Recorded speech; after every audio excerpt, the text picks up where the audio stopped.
so many times that Mia's blood pressure began to rise, so much so that the royal obstetrician had to put her on bed rest out of fear for the baby's health. The doctor wouldn't allow her to do any of her royal duties or have any visitors who might cause her stress. This turned out to include Grandmère.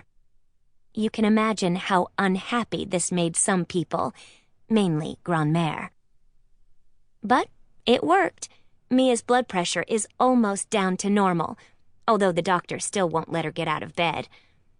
And, as an added bonus, I have now seen almost every teen movie ever made, because I'm one of the people who was judged low stress enough to visit Mia, and she decided my entertainment education has been sadly neglected. So, we've been watching non-violent movies together in her room almost every day. Anyway, I guess given all of the above, I shouldn't have been too surprised just now when I was Skyping with my best friend Nishi, and all she could talk about was my sister and the babies. What did surprise me was the incredibly rude way she brought it up. "I saw a photo of your sister last night on Rate the Royals," Nishi said. "How?" I asked. "She's on full bed rest. She hasn't been anywhere." "I think they got a picture of her through one of the palace windows with a telephoto lens. I was shocked she's gotten so fat. One of those babies has to be a boy." "Excuse me?"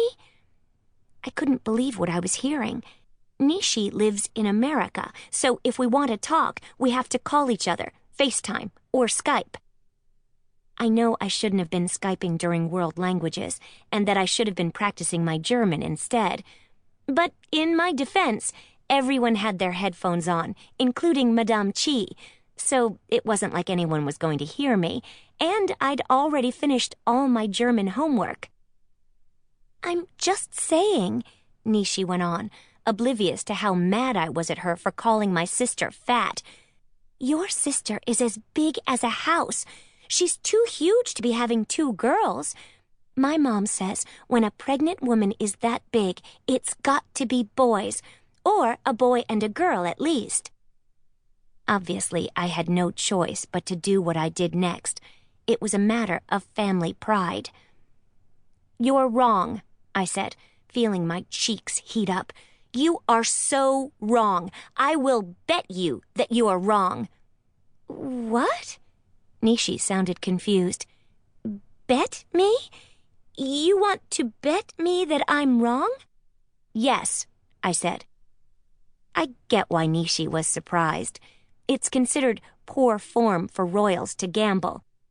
The last time Nishi had been to Genovia to visit, over the summer, one of my cousins, I have so many cousins, even I can't keep all of them straight, had been caught in a horse race gambling scandal, and Grandmère had gone on and on about how he'd disgraced the family and what we were going to do, but that it was only to be expected, considering the fact that he came from the Italian side of the family, and that side of the family is known for acting without thinking first, etc.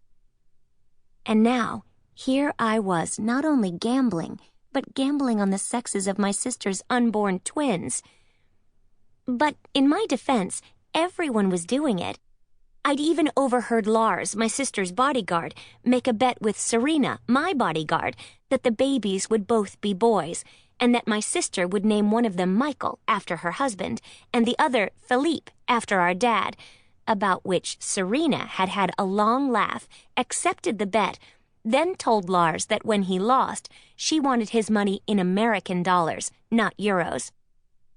"I will bet you anything you want that both babies are girls," I said to Nishi. Nishi looked even more surprised. She was in her bedroom back in New Jersey. Because of the time difference between Genovia and America, she hadn't left for school. The only reason she was up so early was to chat with me. "Anything I want?" she asked, raising her eyebrows.